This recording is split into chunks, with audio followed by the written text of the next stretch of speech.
All right, let's do this. Welcome back to HBS by Desperate Radio. I'm Haas, and today we're continuing our conversation about the illusion of making it with Marjean Holden.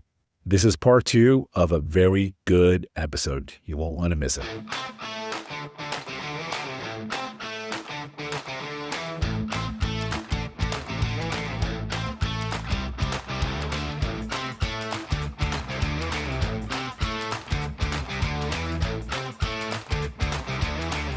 Let's talk about this. Is something that I actually believe in, and I feel like you embody this so well.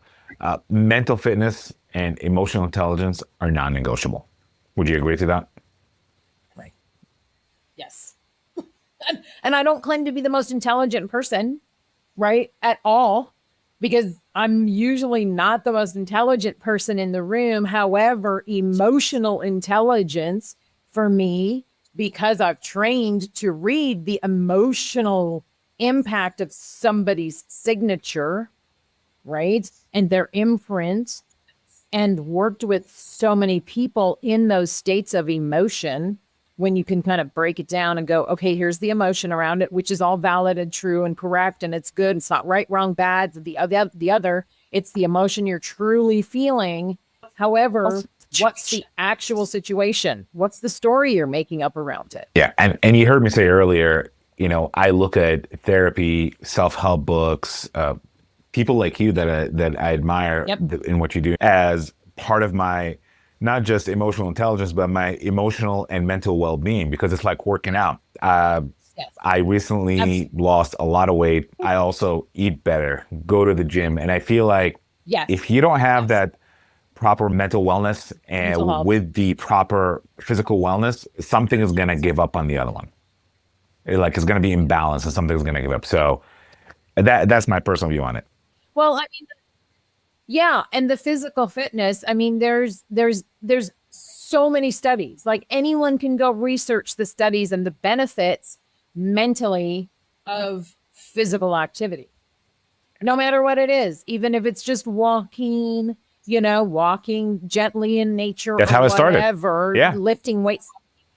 Some people have to have that heavy weightlifting. Some people have to have the rush of a game, a one-on-one competition or a group competition or whatever, in order for, the body to kick those. Some people like to play pickleball. To kick that, oxytocin. We say this, and yes, whether it's mental wellness or physical wellness, is because you want to be strong on basically from all of your aspects, whether it's again mental, physical, Absolutely. Personal, professional. You want to be you want to have you want to be at your best, right?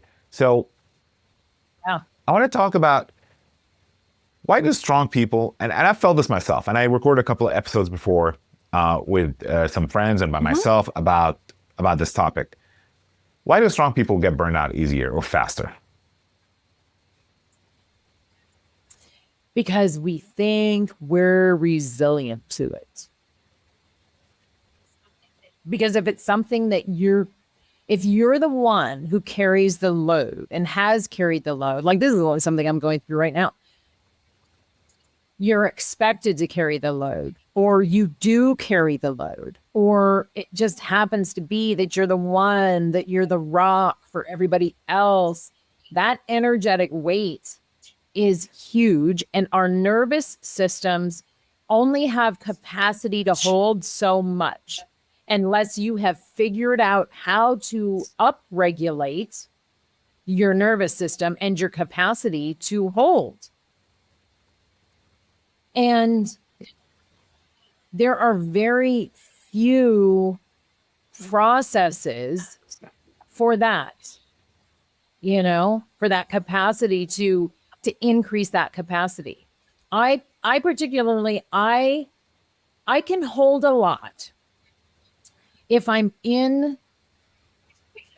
the situation where I'm in front of a group of people I'm either training or an audience. I can hold a lot because I don't rely on just my energy to hold the space. I work with the whole group's energy, kind of like, projecting the energy back out at them just letting it run through and back out at them, so that I'm not utilizing all of my own energy, which, you know, some days can be like, oh, I don't got it in the tank. You know, it's like a car. It's like, where's your tank at today? Is it at half? Is it at quarter? Is it at full? You know, and if you don't do regular check-ins with how much gas is in your vehicle on a personal level, like, how do you put gas in your tank? Is it spending time with friends? Is it going out in nature? Is it going to the spa? Is it going to the range? Is it, you know, hanging out with your buddies? I've got You it. know I've what I got mean? one. My wife keeps giving me shit about this. Is I started what I often refer to as midlife crisis last year by started riding motorcycles, and I just got my newest ride. But it's been raining here for 3 days, so I'm not allowed to go outside because that was one of the agreements that I had with my wife. I will not go riding while it's raining. So, Right. Smart. yeah. Well, Smart I woman. wouldn't.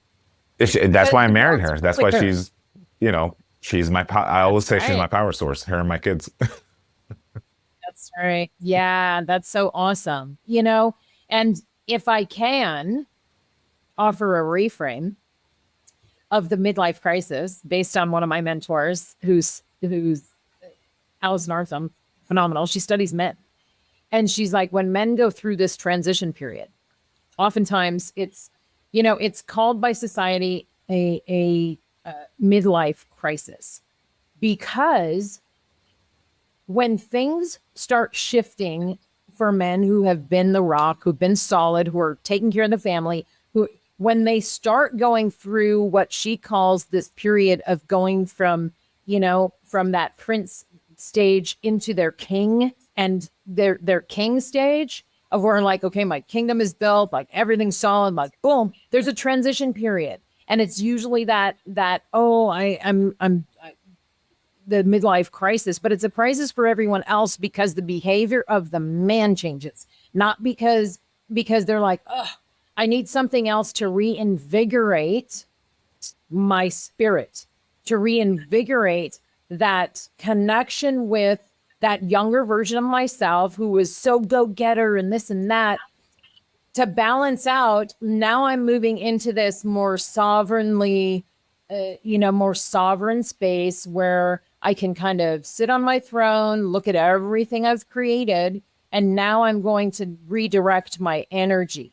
So there's a part of the ego that goes, we got to stay a young man. We got to do things that are crazy and on the edge and adventurous and blah, blah, blah. I'm not saying that you can't do all that, but when it becomes like for everybody else, it becomes this chaos of like, what are you doing? Buying fast cars. And for a woman's system, and you've got girls, from a woman's system, that disrupts our safety, and our primal brain goes, oh my God, he's going to go on his motorcycle. He's going to die, leave us all here with nothing without that support. And that's why your wife was like, not in the rain, because she knows how people, and it's not that you're not safe.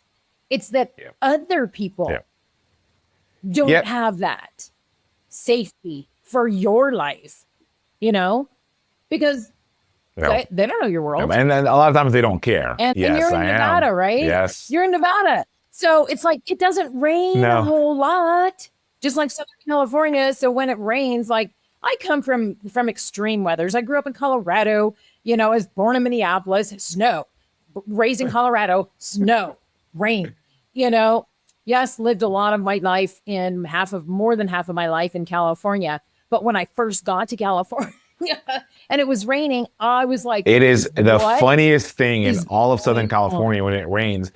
I remember when I first moved, I'm from Jersey. So I grew up in Jersey and I lived in 4 other states. Yeah. So I've been extreme weathers before. But when I moved to California and it rained for the first time, and it was the top news on the evening news, I'm like, come on, get out of here. I was like, I literally could not believe how panicked drivers were in LA. I lived in North Hollywood and would have to go to Hollywood for auditions. So I'm like, it's raining. Let's go. Get on the freeway and be like, what is wrong with you people? It's just rain. Like, it's rain. Why are you braking? You're going 40. What? Blew my mind. Couldn't believe it. Nobody can admit. Yeah, no, I know. I'm like, I feel like this is a good transition for this segment that we're going to talk about. The illusion of making it. And you talked about living in California, Southern California, half your life, and how people in California, when it rains, it's on the news, and everybody. I love California. Regionally, I love a lot of its people, but there is this misconception. There's a lot of people in LA. I've known this when I first moved there, or I've heard this when I first moved there. I've experienced it myself a couple of times. There's a lot of people that have the illusion of making it. And you yourself spoke about this before. Your career looks glamorous. So can we talk about the illusion of making it? Because there's a lot of influences out there. I'm not one of them. You're not one of them. But we do what we do in hopes that we influence people in a positive way. But we're not truly influencers. I mean, there was something that I saw, I want to say a couple of years ago, about this one influencer who came out and said, I'm like $500,000 or $1 million in debt because of the lifestyle that I tried to lead online. The illusion of making it. Yeah. We talk about authenticity. We talk about being genuine. Can we talk a little bit about that? Like, how do you combat that? How do you tell people, like, hey, I know what you see online is glamorous, but that's not my real life. Right. And I talk about that. Like, I talk about that in interviews, and I've always talked about that in interviews. And I'm like, the illusion that, oh my God, you're rich. I'm like, no, I got entrepreneur friends that are hands down have made way more money in a year than I've made in like 10. As a performer, because it's so pocket, right? So I always tell people, okay, so let me give you the background of being an actor, because all you see is what comes out on the screen, but you don't see what happens behind the scenes. So one of the very first roles I ever got got the lead in, was a film called The Philadelphia Experiment 2. And it was starring one of my favorite actors at the time. He's since passed on, Brad Johnson. He was in that movie Always, and directed by Steven Spielberg, with Holly Hunter. And I was like, oh my God, this is great. And I was one of the supporting actors in the film. And we started shooting December 7th. So we were going to be shooting over the Christmas holiday. And Courtney Cox originally had the role of the lead in the movie. Now, I had pushed my agents at the time, like, oh, I should be the lead. And they were like, oh, they hired Courtney Cox. And I was like, oh, okay, well, I'll take this other role. And, it was like this rebel gang, whatever, blah, blah, blah. So we're on set, and there was a discrepancy with her and a conflict with her Christmas schedule that she had already booked and planned. And she was like, I'm not canceling my plans with my family for Christmas to shoot this movie. And so I literally got a call at 7:00 at night. It was a day off for me. I wasn't working that day. And we were shooting in, if anyone go look up Fontana, California. We were shooting at the old steel mill in Fontana, California, like undoubtedly toxic material everywhere, right? At that time, shut down. Everybody that shot like apocalyptic movies and things like that, they all shot it in Fontana. Like you knew that you were like had a certain level of like, yeah, this is like going to be a badass movie if you're shooting in Fontana. right? Because it's like, but there was a nightmare because as an actor, you're like, you have to drive to set every day. And it's at least 2 hours from LA if there's traffic, depending on your call times. You're leaving 2 hours early. Basically, you plan on being there the whole day. You plan there, at least 18 hours, right? So I get the call that Courtney Cox has left the show. And they're like, we have a shooting schedule. And we're not shutting down production. We need an actress for this role right here. So they called my agent and they're like, they went to Brad Johnson and they were like, what do you think about just, bumping Marjean up into this role? And he was like, oh, I think it's a great idea. Right. So I end up stepping into Courtney Cox's role. They bring in another girl to play my role. And that was the very first starring role that I had in a movie. But let me tell you, we shot 5 weeks at night. Our call time was 6 p.m. every night. We shot from 6 to 6 every night for 5 weeks in the rain. It rained every single night we shot. Didn't rain during the day, just at night. Every single night we shot in the rain, in the cold, in December, over December, January in LA. And we were shooting at that plant in Fontana. And then our next location was an abandoned old hospital in Whittier, California. That place at night was scary. I'm like, this had to have been a mental assignment. Something that really could be like, don't go into the buildings because you don't know what you're going to find in there. The ground was disgusting. It rained every night. We shot outside and we shot in the rain. And there are scenes where you can see where I recently went back and watched it. And I was like, watching myself in that scene, I was like, oh my God, I remember that night. It was so cold and so miserable. But I'm an actor. I got to do my job, right? Here we are. Here I am. And I can tell in my body language that I was like just upset and stiff and like cold and tired and wet.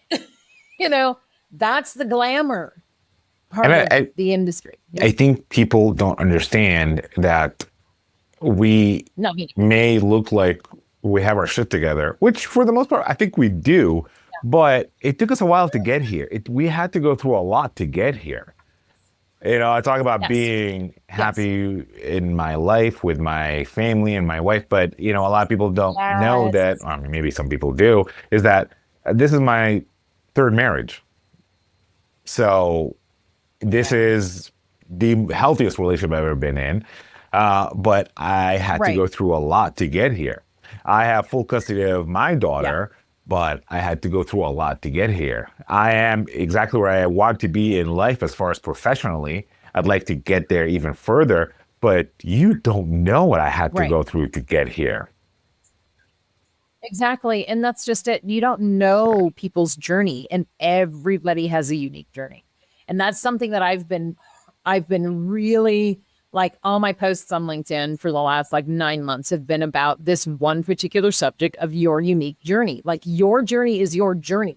But we as human beings, because we want to be accepted, we want to be liked, we oftentimes will compare our journey with somebody else's. I mean, I've done it in the film. It's like, how does her career take off? What did she do that I'm not doing? And then, I got my answers and I was like, well, that was never going to happen for me in my world based on who I am and my integrity. I was like, okay. With that said, I actually have a question for you that I was thinking of. Were there ever any yeses that should have been nos that you still think about till today? Is there one or two that you can think of?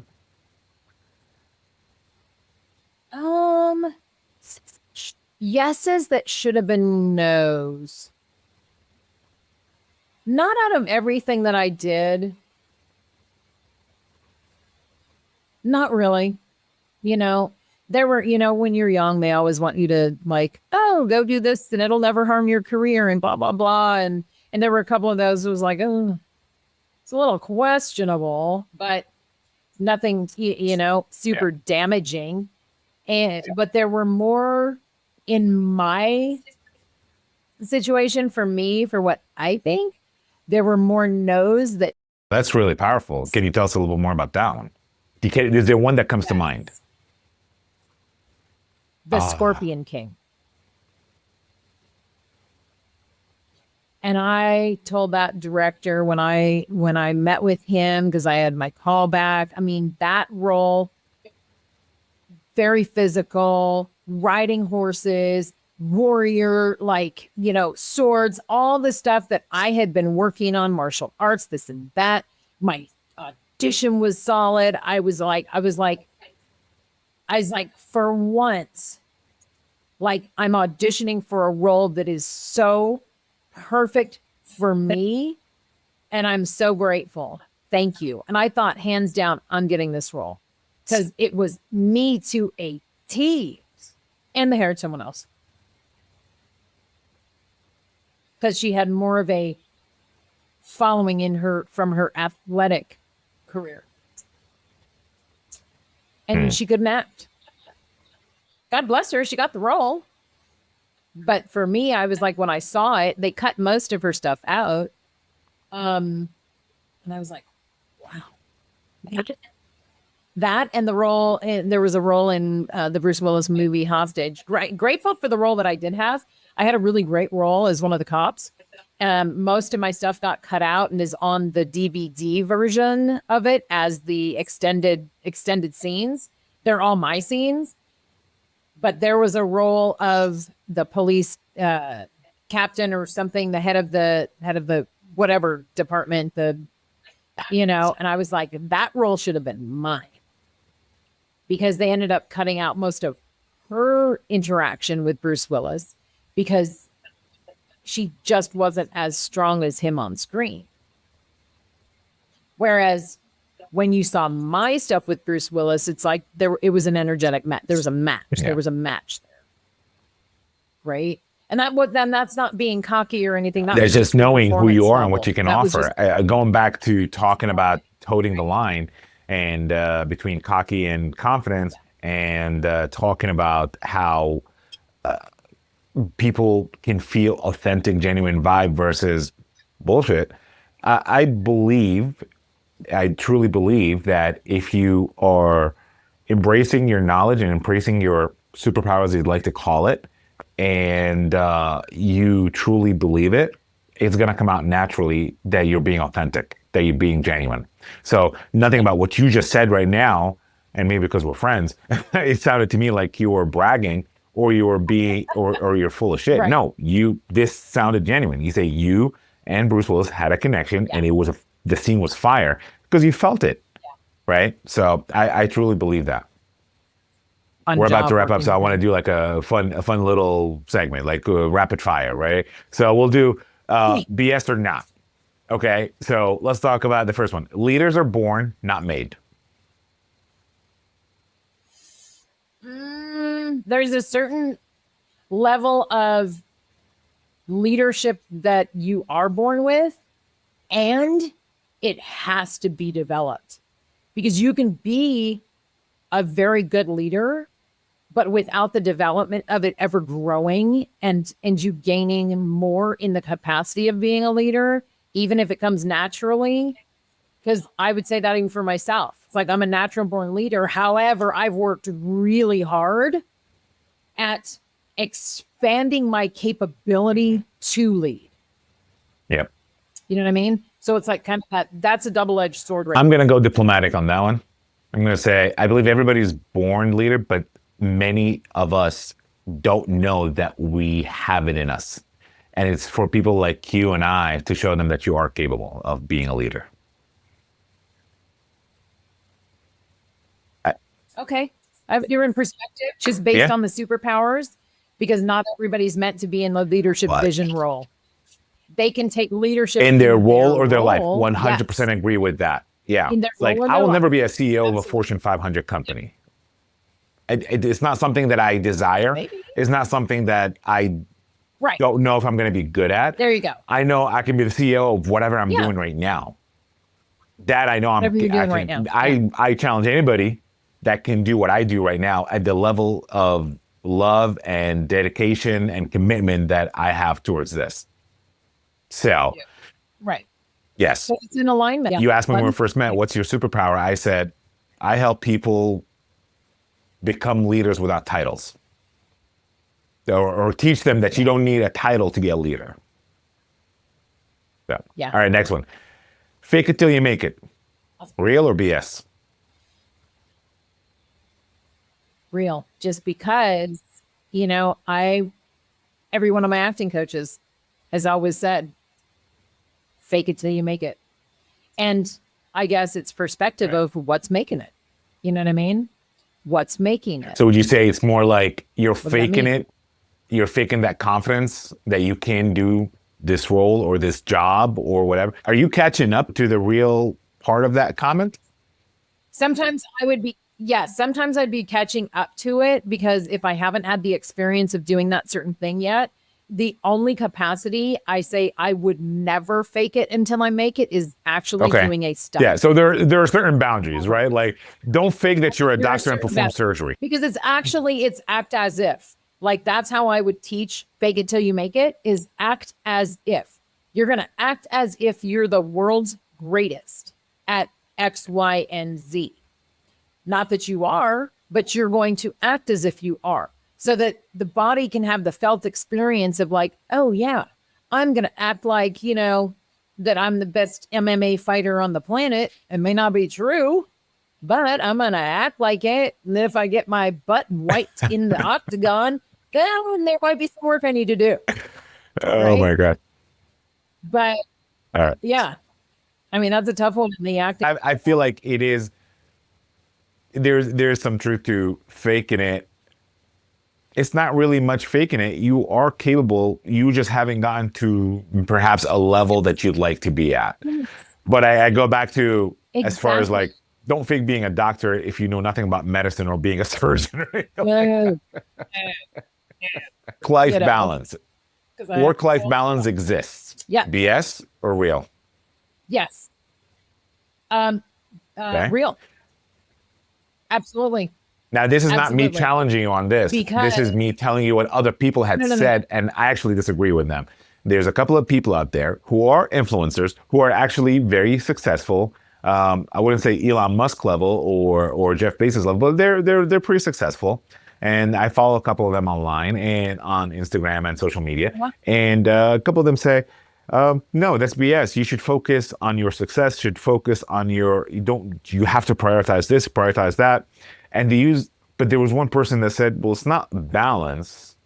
It's not like 50-50 balance. Like, you have to give everything its due percentage or its due focus. Focus. Well, like, I do agree with that, but that doesn't mean that, like, look, if you've got, as an example, if I know I have a camp coming up and it's 5 days where I'm going to have to be on for those 5 days, the time before and the time after is like, what do I need to do to prepare to stay in that space of being able to be fully present for those 5 days so that I'm balanced and I'm not burnt out at the end of the 5 days? What do I need to implement within my own structure during that time? I was very, very clear after years of not doing this, that when I'm in that capacity of teacher in that particular environment, once I'm off stage teaching my part, there is a certain amount of time I need to decompress before the next thing. That's balance. Whereas when I first started doing it, I didn't take that time and I became burnt out. So after learning after getting hit time and time again, it's like, oh, I can do this forever. It's like, Nope. What have you learned from the experience, from the past, that from this time to this time, this is what you need implemented in your own structure to be able to go on to the next part of the day.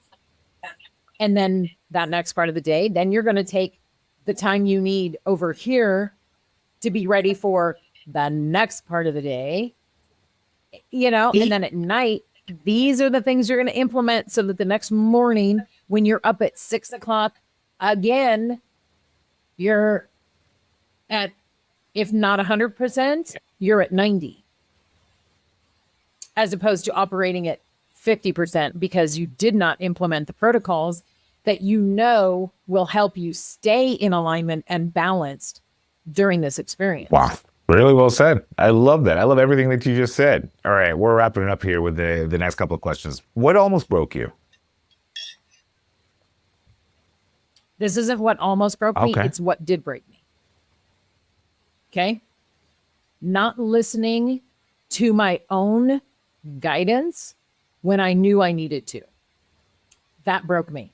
Because when I go against the thing, the blaring red flag, like I just talked about, like I know what protocols I need to put into place in order to be in this capacity. When I go against that, completely broken, not almost breaking, but twice down for the count for 2 years in each of those instances, trying to recover and regain my own energy because I didn't listen to my own protocols. Okay. So yeah. Absolutely. For me, what almost broke me, I'm going to say what almost broke me is self-doubt at a very pivotal time in my life when I was going through divorce, I was fighting for my daughter, and I was transitioning my life from whatever I was in before to a career that I truly love and I enjoy. And there was a couple of people in my life who I work with, Aaron and Saisha, who they believed in me more than I believed in myself at that moment. I was just in my darkest moment. And there was a moment where something happened and I faked it and I came on the other side and that almost broke me. I almost wanted to give up at that point. So that was a powerful moment for me. All right. If you could give one truth bomb to everyone out there, what would it be? Ooh. I think the thing that I live by is know as much about yourself as you can possibly know. I love finding systems, whatever it is that makes me operate. It's like that old saying, know thyself. That to me, it's pure gold, because when you know yourself, it gives you that capacity to, you may not know everything, but you can have an understanding or an understanding of situations that others are going through, even if you haven't had the exact same experience. But knowing yourself and knowing what makes you tick, hands down, invaluable. I have one. I don't know if this is a truth bomb, but this is something I told my kids a couple of weeks ago. There was a bit of an incident between the two of them, and one of them said, I didn't want this to happen. And I said this: if you're in the rain and you don't want to get wet, get out of the rain. You can't just say, I don't want to get wet and stay in the rain. Yeah.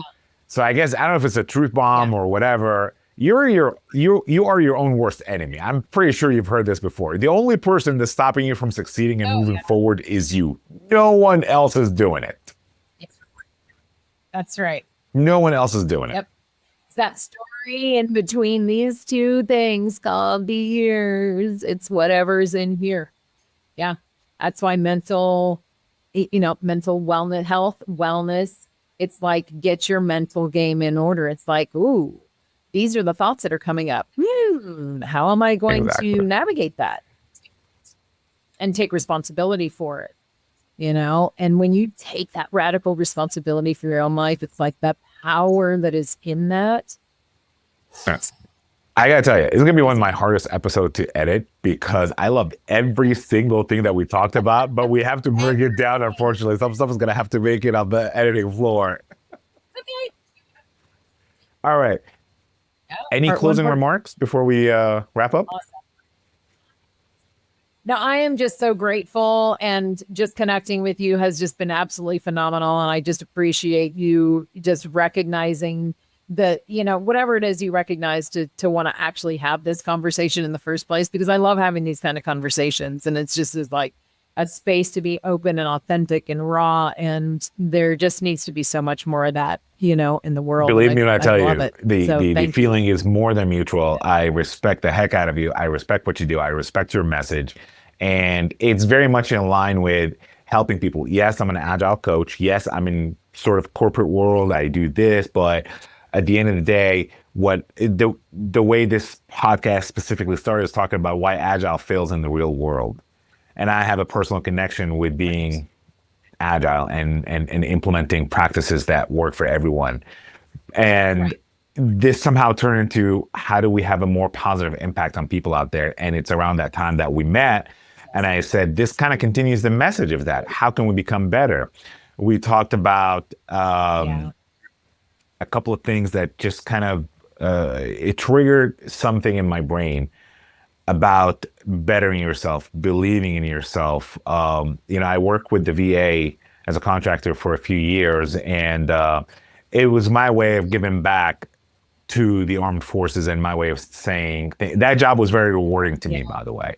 And I loved every minute of it. And there were some hard times there, trying to get things done the right way. But I've always wanted to be in the armed services. My parents wouldn't let me when I was a kid, so I had to listen to my parents. But my brother did go to the Air Force, so he's a veteran. There's some people in my family that are veterans, and one of the things you talked about getting burned out, especially around this time of the year. So, and you heard me say I made a couple of episodes about getting burned out, especially around this time of the year. It's the end of the year. Things are getting convoluted, a little bit too tight, and I tell everybody, just breathe. Tight. It's fine. September is coincidentally suicide prevention month at the VA, and they continue that message through the holidays because it's a tough time for a lot of people out there. And you're not alone. We just want to let people know you're not alone, and you can do this. Right? You can do. You can get through this. It's just, don't let whatever is around you suppress who you are and what you can do. So, Marjean, thank you so much for being on. How can people reach out to you? Of course. They can either reach out to me on all of my platforms. It's all Marjean Holden. It's like very creative, Marjean Holden on LinkedIn or on Instagram or Facebook, Marjean Holden Fans on Facebook. That's usually the easiest way, and then send me a message and say, hey, I want to book a 15-minute, discovery call, and I'll send you the calendar. And you will not be disappointed. I mean, that's how I reached out to her, and she was responded back right away. You will not be disappointed. I promise you. Right. She is someone who is inspiring, someone who is empowering, and you will not be disappointed. Thank you so much for being on the show. Thank you so much for tuning in to HBS on Desperate Radio. Please like, share, comment. If you want to be part of the show, comment below, or send us a message, Haz@desperateradio.com, and let us know how we did. If there's something you want to talk about, if there's something that we didn't cover, let us know and we'll talk about it. Thank you so much for joining. We'll see you next time. This is Haz, and this is Desperate Radio.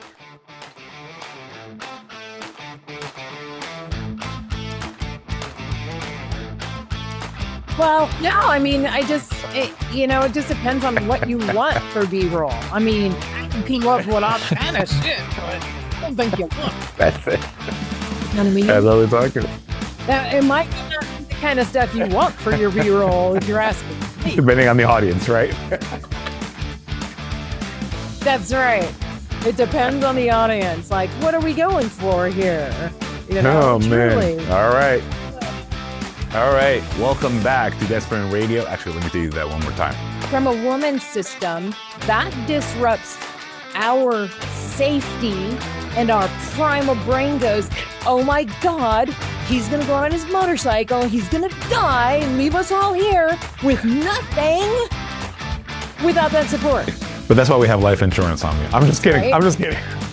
B-roll. B-roll. B-roll. Definitely not. I always say, I'm not a doctor. I just say one on TV.